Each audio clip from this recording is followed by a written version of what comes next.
Live from San Francisco at the Money Show. I'm Adrian Manns. I'm here with Ryan Wilday. We are in the middle of a conversation about Bitcoin. So I've known Ryan for a while. He's traded just about every asset class over the years. But what, 17, 18 years later, Yep. you're in the crypto world. That's right. It's a little foreign to me. But why don't you fill us in on what you think's about to happen? Well, I mean, first of all, we had a one-year bear market that I think got most people halfway interested in crypto to stay away. Right. And as I think most people who are following it closely now know, we bottomed at 3,000, which I was at Trader Expo February 2018 saying, hey, that's long-term support, 3,000. That's where we held.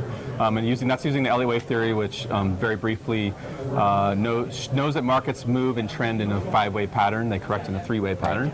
And that 2018 bear market was a very clean three-wave pattern with the projection down to 3,000.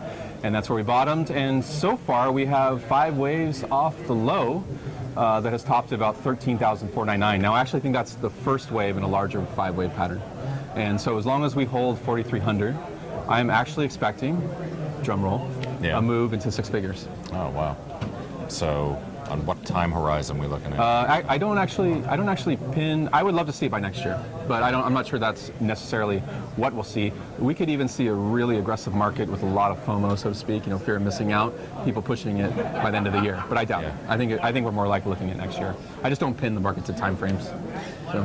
It's interesting because I've had a few people ask me about Elliott Wave and how to get started in looking at this thing. So just the theory, right? How's somebody who's not, because somebody asked me, is it the same as Fibonacci? And I said, not at all, right? It's a similar kind of a view of how things might work, but a very different execution, let's say.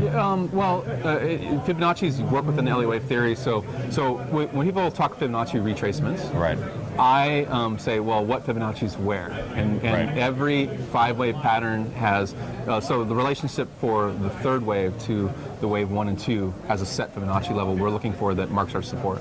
So Fibonacci's are key to the Elliott Wave pattern, but we're very specific about it versus saying, okay, 618 retrace, works here. No, we have actually different retraces for different patterns. I would just suggest people actually read the Bible on Elliott Wave theory, which is Prechter and Frost's The Elliott Wave Principle. That's where you should start. It's available on Amazon. That's why I read it 20 years ago. I didn't know how to use it back then, but learned over time. Yeah, I think it's one of those things you sort of have to come over to and accept, right, is the key to Elliott Wave. A lot of people call it black magic.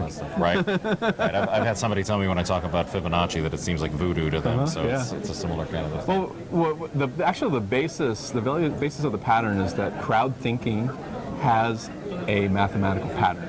Right. We all know market sentiment is key. When everyone is in, a top comes in. When everyone is bearish, a bottom comes in. That's the way markets work. I mean, just think about the housing market. Everyone's buying a house 2007, and then a crash came, right? That's just the way markets work. So Elliott Wave just says that sort of crowd think has a pattern, and it has a mathematical pattern on top of it, which is Fibonacci based.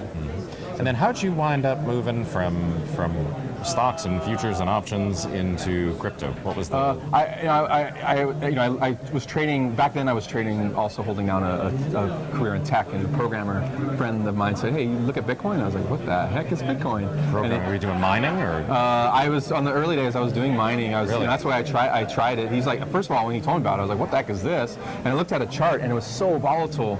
I didn't even want to trade it. I was like, I'll get a computer and start mining and see what happens. I start getting it, but I'm naturally a visual person. I started actually seeing its patterns. I wasn't in Elliott Wave back then. I was still learning. I mean, I was aware of it, but I wasn't using it as an analysis technique. But I started seeing its patterns. I started seeing that, oh, wait, this is a market just like any other market. So it's very just extra volatile. I remember hiring a programmer a few years ago, and he wanted to be paid in Bitcoin, and I thought, now why on earth, right, would you spend your time? And I'm sure what we paid him back then is probably worth $150,000 today. So it's amazing. Ich bin ein sucker, I guess, is the moral of that story, not the other way around. We have a bull market now running for 9 months, and we're up over 300%. Right. It's amazing. It's very volatile. It's just volatile. That's all. That's why I love it as a trader. I'm a swing trader. So thanks, Ryan. Yeah. So we'll be back in a few from the Money Show in San Francisco. I'm Adrian Manns here with Ryan Wilday.